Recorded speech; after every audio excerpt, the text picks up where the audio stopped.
Bakı Metropoliteninin Elmlər Akademiyası və Gənclik stansiyaları arasında fəaliyyət göstərən M6 nömrəli ekspres marşrutunun hərəkət sxemində dəyişiklik ediləcək.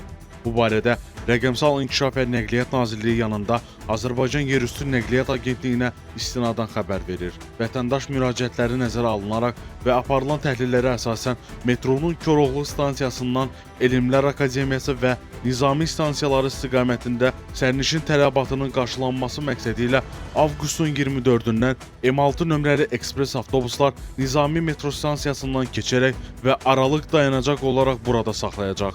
Ekspres marşrut xətti uzadılaraq son dayanacaq məntəqəsi Koroğlu metro stansiyası təyin ediləcək. Bununla da M6 nömrəli ekspres marşrutu Koroğlu, Gənclik, Nizami və Elmlər Akademiyası stansiyalarını əlaqələndirəcək məlumatda deyilib.